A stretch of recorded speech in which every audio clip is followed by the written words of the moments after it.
Este podcast tem o patrocínio da Universidade Fevale. Não é difícil identificar um segmento de mercado quando ele está em crescimento. Uma das maneiras é olhar para os números ou então esticar os olhos para fora do nosso cotidiano e observar o comportamento alheio. Mas claro que no meio do distanciamento social não dá para ficar dando banda por aí só para olhar o comportamento alheio. Mas as redes sociais podem nos dar uma boa amostra disso. Se eu precisasse resumir em uma frase por que o mercado pet é um segmento da economia em ascensão, essa frase seria assim: esse mercado é um mercado bastante interessante, é um mercado que tem uma demanda, né, crescente e, consequentemente, a gente vê assim, muitos desdobramentos. O próprio mercado pet, ele poderia ser assim, vários podcasts. Se a gente digitar mercado pet no Google, as 3 primeiras perguntas que vão aparecer são: por que o mercado pet cresce tanto? Como está o mercado de pet shop? E quantos pet shops tem no Brasil? Bom, começando com alguns números... São mais de 40 mil estabelecimentos especializados nesse setor, mais ou menos no Brasil hoje. Em 2018, teve um faturamento de 34 bilhões. E a expectativa, mesmo com a pandemia, é que o mercado tenha crescimento de 5% ao ano nos próximos anos. Isso porque são mais ou menos 140 milhões de animais de estimação hoje aqui no Brasil. Exatamente o que você ouviu. 140 milhões de animais hoje no Brasil. E são esses números que podem começar a nos dar algumas respostas. As outras, a gente responde ao longo desse episódio. E é claro que quando a gente olha para o mercado, né, um mercado que cresce quase que de forma exponencial comparado a outros, a gente diz, bom, se o mercado cresceu, isso é um reflexo do comportamento, né, da sociedade. O mercado sozinho ele não cresce sem haver todo um movimento, né, de consumo. Talvez você nem tenha percebido. Mas já começou o 4º episódio do podcast Vida Disruptiva. Ainda a mesma, mas também uma nova vida. Opa, trilha errada. Agora sim. Mas perdoem a minha licença poética, porque falar de animais de estimação não tem como não lembrar dessa música. Afinal, um agricultor tinha um cachorro e o Bingo era o seu nome. Eu sou Marina Mendes e junto comigo Luciano Costa para a gente falar de assuntos que interrompem o curso normal de um processo, seja qual for, e que impactam a sua vida. Qual era a relação com o pet? Né? Primeiro a gente vivia dentro de centros urbanos muito menos populosos. Né? Quem está falando com a gente é a professora e pesquisadora Simone Carvalho da Rosa, da Universidade Fevale. E ela está falando da geração Baby Boomer com os animais de estimação. A gente tinha uma predominância de casas, existe todo um contexto onde o animal era muito mais como um elemento de guardião, né, do que propriamente uma pessoa, um animal. Né? Então, consequentemente, até os tipos de raças, né, mesmo que tenha sem raça definida, né, os chamados vira-latas, mas a gente tinha muito, por exemplo, eu lembro, os cachorros mais de guarda mesmo. Não tinha o que eu chamo dos cachorros, né, de shopping, os cachorrinhos hoje, né, que são muito mais para dentro de casa do que para a rua.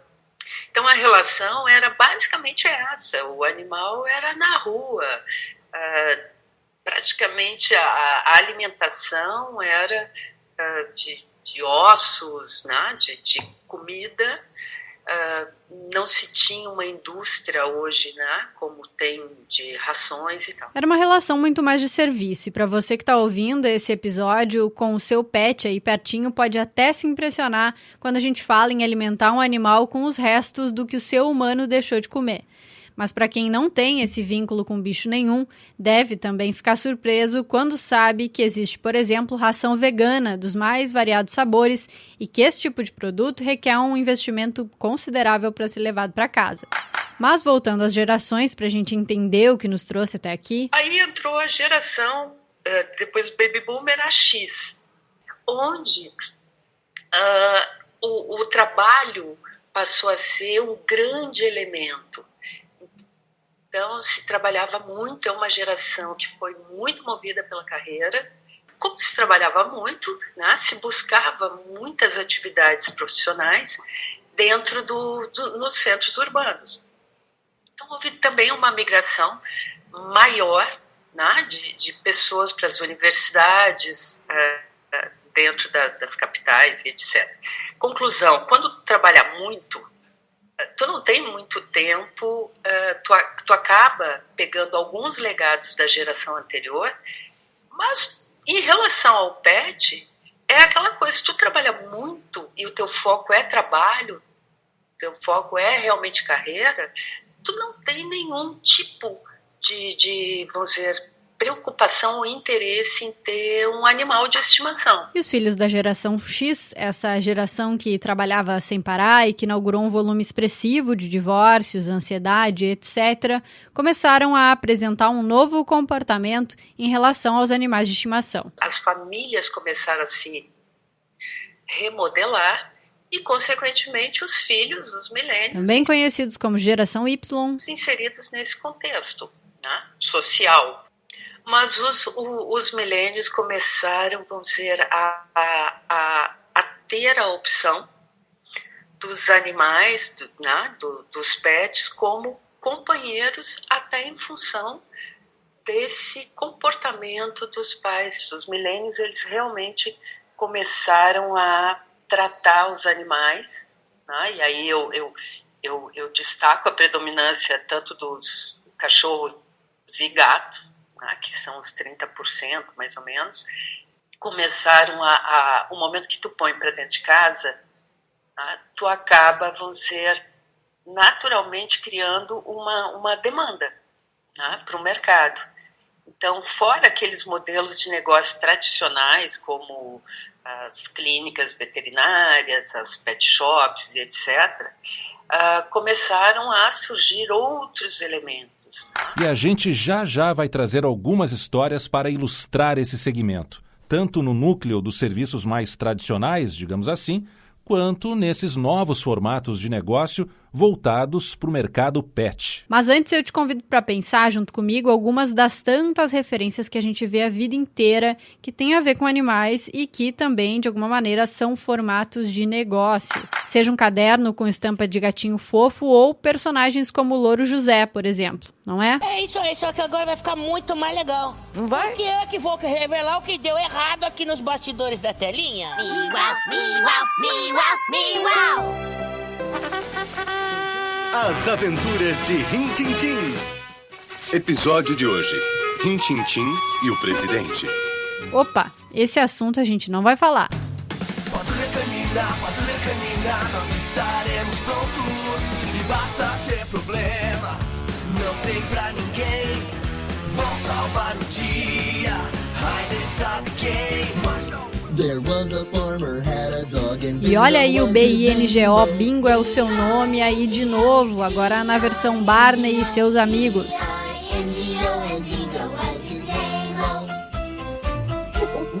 E aí a gente vê uma gama de produtos e serviços que a gente jamais imaginava, né?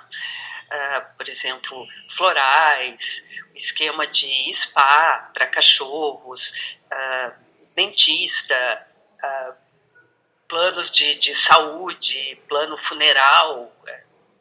Quer dizer, praticamente é um mercado que tem a mesma gama quase de produtos e serviços como o ser humano. Desde pequena, né, tinha interesse em cuidar dos animais, tudo.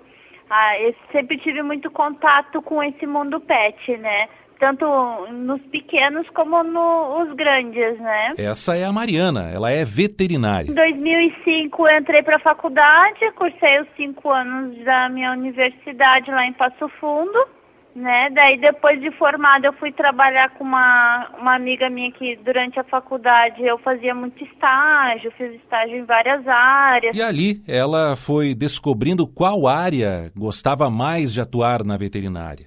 Com o tempo, ela percebeu que se destacava na parte das cirurgias e clínica geral. Só que com 10 anos de formada, decidiu que estava na hora de empreender no mercado de animais de estimação. Eu cheguei, agora está na hora de eu montar o meu negócio próprio, né? Depois de tantos anos trabalhar com o pessoal, com o pessoal de clínica e de pets, né? Eu resolvi montar o meu próprio negócio. Daí a clínica agora em setembro vai fazer 2 anos.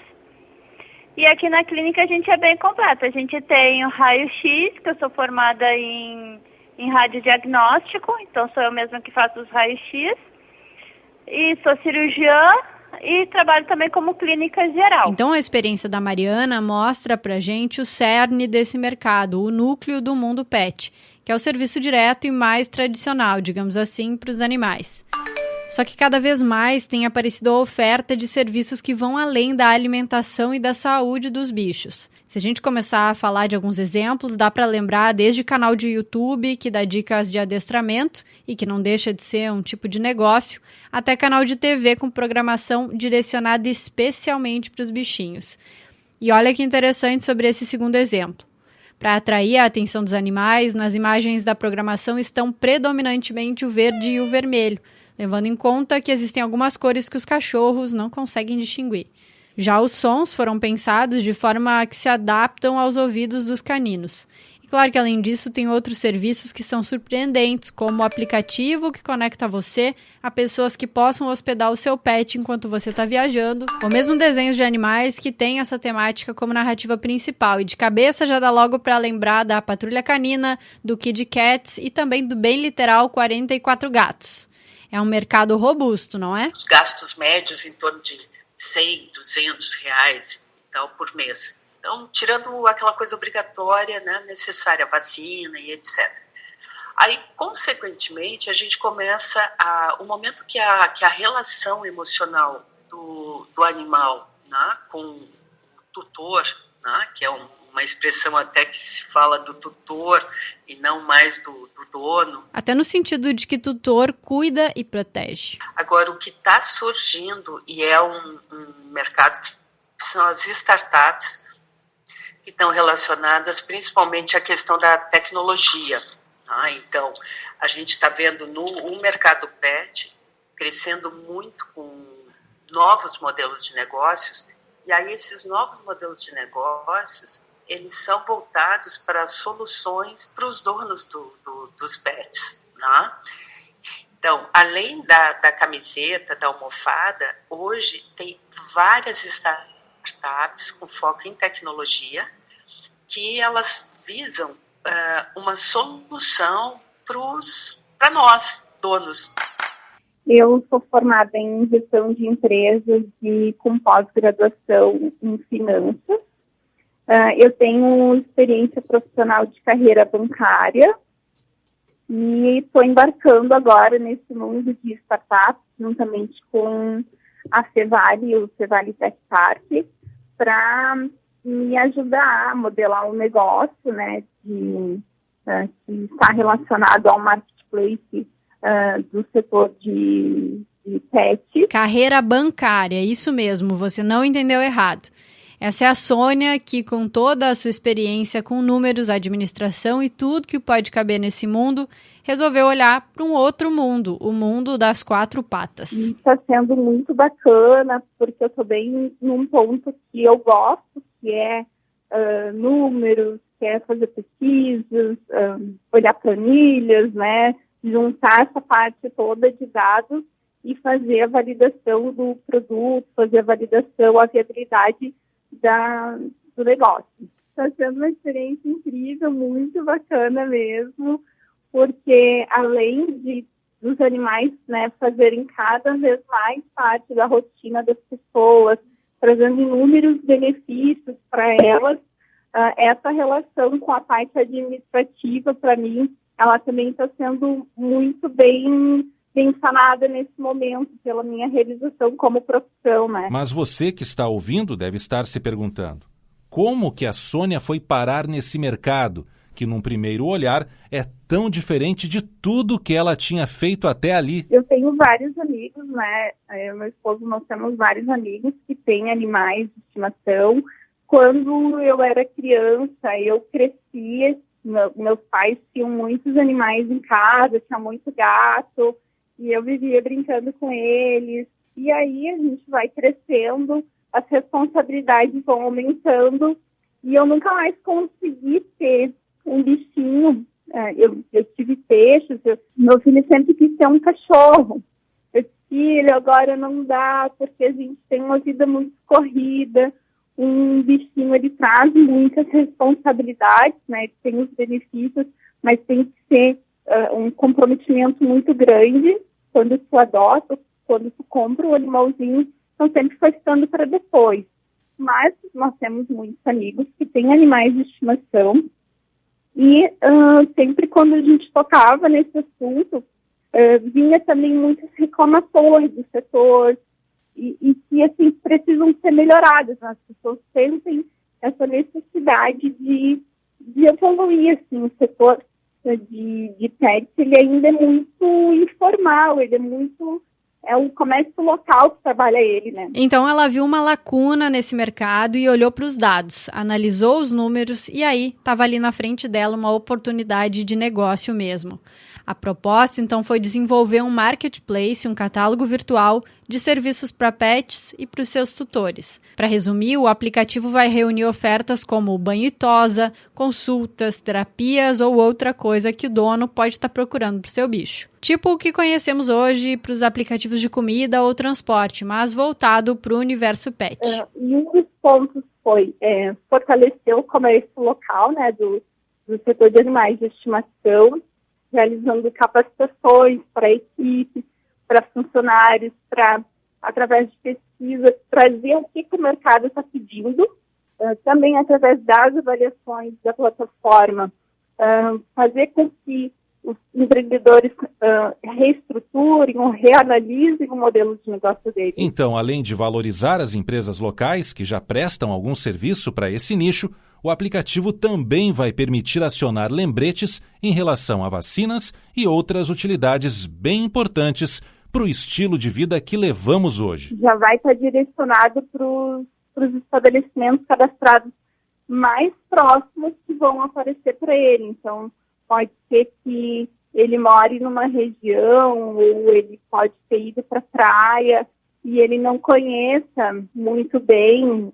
quais os pets que oferecem determinado serviço.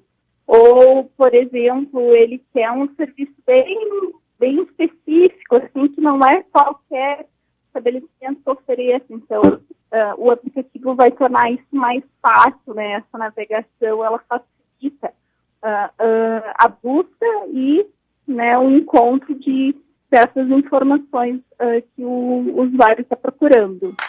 Animais, eles são como membros da família agora, né? Não é que nem antigamente a gente via. Eles são tratados como filhos, que nem nossos avós. É um membro mesmo da família, aquele pet. Então, ele tem que ser tratado com todo o amor e carinho, que é o que a gente faz aqui na clínica, né? Por isso a questão da identidade, né, que a gente conversou, do comportamento das pessoas e, consequentemente, o tipo de consumo que elas têm para os pets, né, e para elas.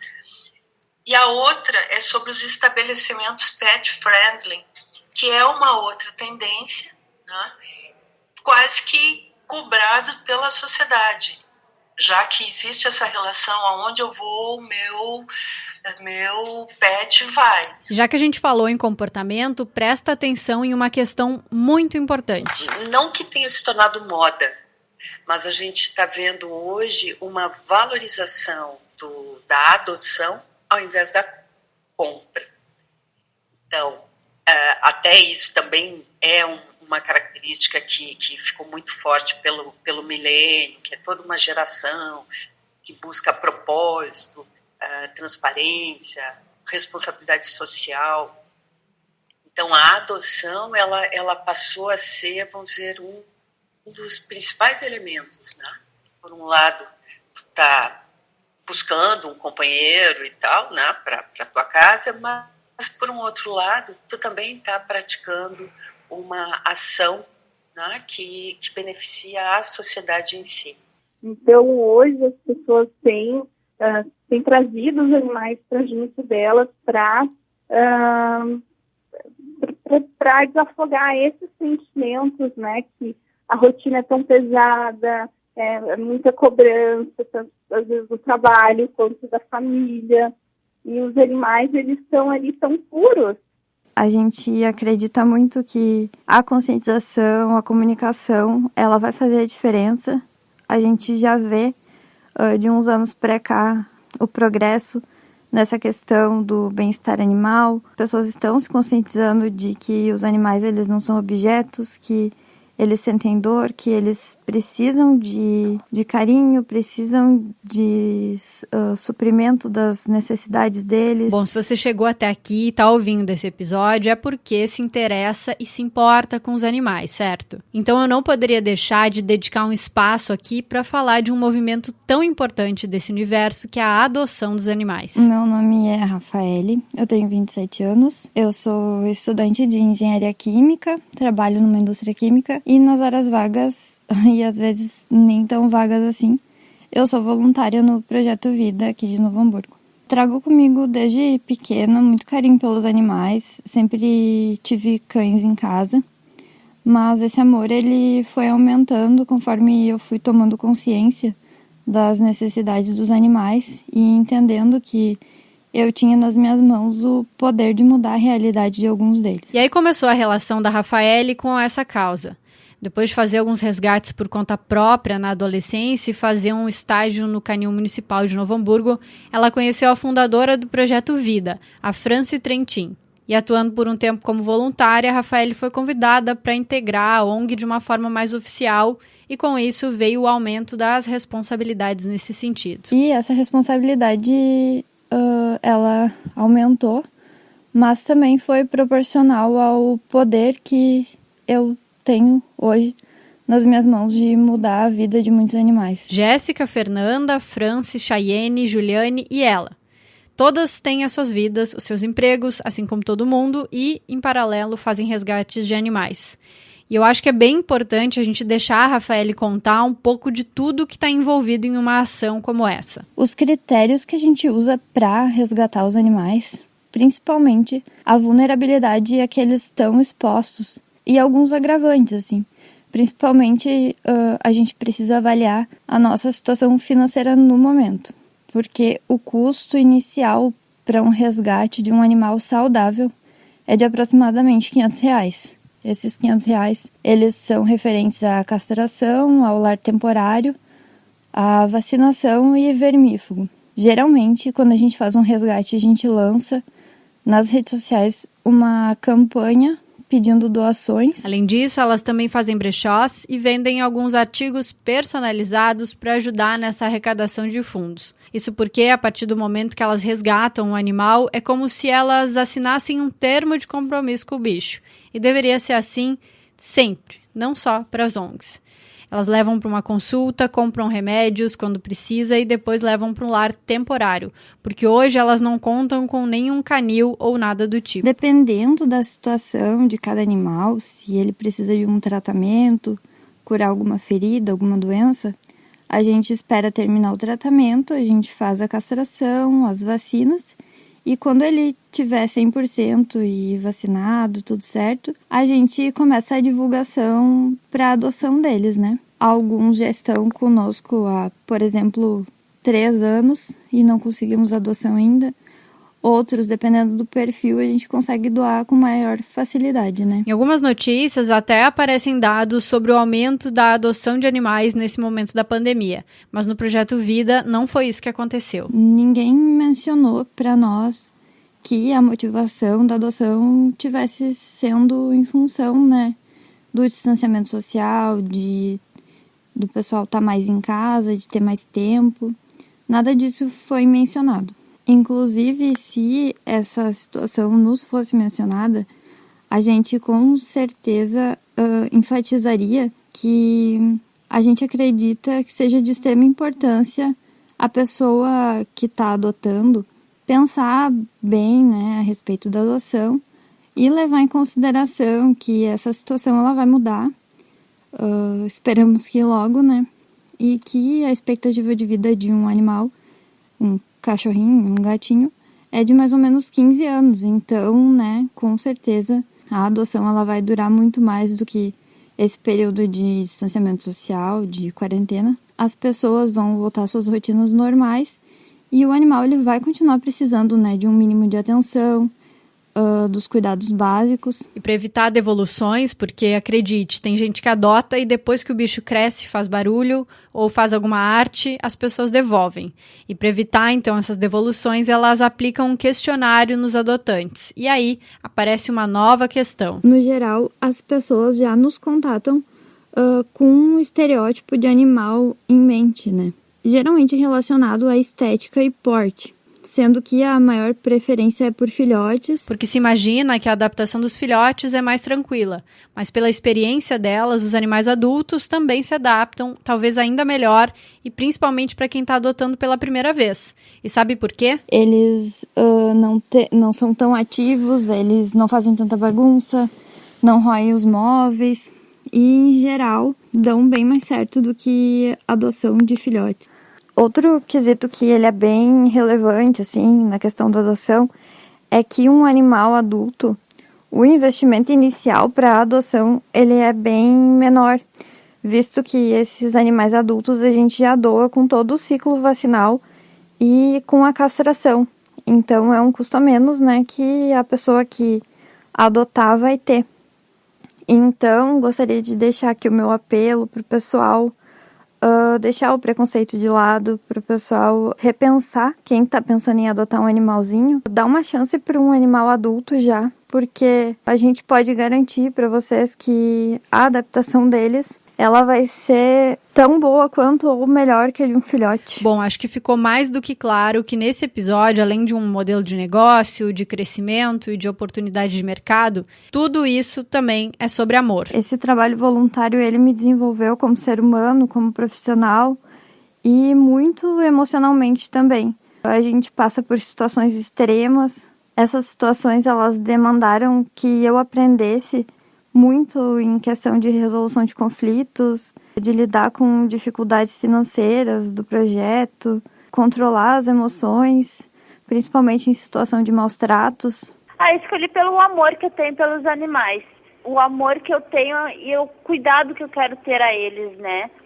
Que eu quero que o bem-estar dos animais, né? O amor e o bem-estar aos animais. Isso tem dado sentido à minha vida nos últimos anos. Eu espero conseguir continuar atuando, salvando muitas vidas de muitos animais, auxiliando pessoas também. Além de ajudar animais, ajudar muitas pessoas, conscientizando. É muito gratificante poder fazer esse trabalho.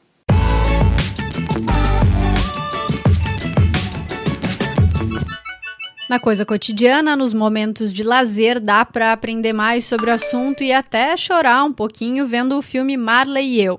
Para quem prefere, tem o livro também. A história é sobre um casal de jornalistas que adota um labrador muito amoroso, mas muito encrenqueiro também.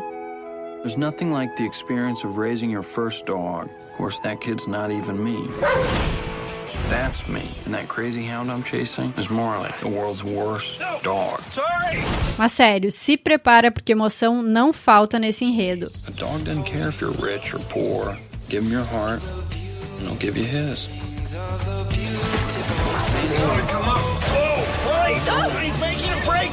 O que também não falta é filme de bicho que fala. Então, se tu quer conhecer mais desse universo, se inspirar ou até pensar sobre adotar um animal de estimação... Estou salvo! E o cofre está salvo graças a você, Super Muttley! Pode fazer uma maratona com Beethoven, Marmaduke... Distribuição Conner International, Garfield e seus amigos. Garfield, 4 Vidas de um Cachorro, Gato Félix, Baby o Porquinho Atrapalhado, esse é demais, ou mesmo a animação Pets. Vixe, opção é o que não falta.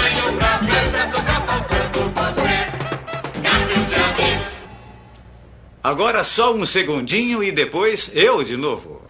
Neste episódio, as principais lições e disrupções foram: número 1.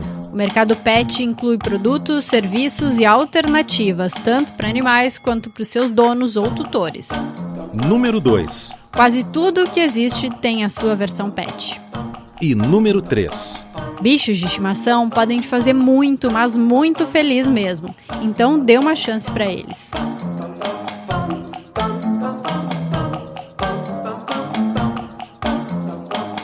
Esse foi o 4º episódio do podcast Vida Disruptiva. Ainda a mesma, mas também uma nova vida. Assim como as outras, estas entrevistas foram todas gravadas à distância e com segurança. Até mais. Eu que agradeço. Contem com a gente, sigam a gente no Instagram, @Projeto Vida com 2Ds. Nos aplicativos você tem a opção de assinar a gente, então procura aí e já segue agora para ficar sabendo sempre que tiver novo episódio. Dá para ouvir a gente no Spotify, Deezer, Castbox ou qualquer outro que seja o seu player favorito de podcasts. Eu sou Marina Mendes e produzi, roteirizei e editei esse episódio. Esteve comigo Luciano Costa. Até semana que vem. Tchau! Este podcast tem o patrocínio da Universidade Fevale.